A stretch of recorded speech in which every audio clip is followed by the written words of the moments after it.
నటుడు అల్లు అర్జున్ చంచల్గూడ జైలు నుంచి శనివారం ఉదయం విడుదలయ్యారు. సంధ్యా థియేటర్ వద్ద జరిగిన తొక్కిసలాట ఘటనలో అల్లు అర్జున్ కు నాంపల్లి కోర్టు 14 రోజుల రిమాండ్ విధించడంతో చంచల్గూడ జైలుకు తరలించిన విషయం తెలిసిందే. ఈ క్రమంలో తెలంగాణ హైకోర్టు 4 వారాల పాటు మధ్యంతర బెయిల్ మంజూరు చేసింది. అల్లు అర్జున్ న్యాయవాదులు 50,000 పూచీకత్తును జైలు సూపరింటెండెంట్కు సమర్పించారు. అయితే హైకోర్టు నుంచి బెయిలు పత్రాలు జైలు అధికారులకు శుక్రవారం రాత్రి ఆలస్యంగా అందాయి.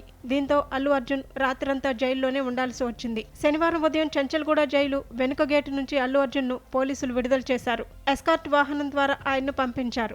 జైలు నుంచి నేరుగా గీతా ఆర్ట్స్ కార్యాలయానికి అల్లు అర్జున్ చేరుకున్నారు. అక్కడ న్యాయవాదుల బృందంతో ఆయన చర్చలు జరిపారు. 45 నిమిషాల పాటు న్యాయవాది నిరంజన్ రెడ్డితో అల్లు అర్జున్ చర్చించారు. బెయిల్ వచ్చిన విడుదల ఆలస్యంపై చర్చించినట్లు తెలుస్తోంది. ఆ తర్వాత కార్యాలయం నుంచి అల్లు అర్జున్ తన నివాసానికి వచ్చారు. అనంతరం ఆయన మీడియాతో మాట్లాడారు. తనకు అండగా నిలిచిన అభిమానులందరికీ కృతజ్ఞతలు తెలిపారు.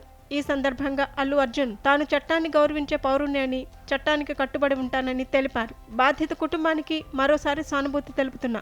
నేను సినిమా చూసేందుకు వెళ్ళినప్పుడు అనుకోకుండా ఘటన జరిగింది. ఉద్దేశపూర్వకంగా జరిగింది కాదు. 20 ఏళ్లుగా థియేటర్కి వెళ్లి సినిమా చూస్తున్నా. నా సినిమాలే కాదు, మావయ్య సినిమాలు కూడా చూసా.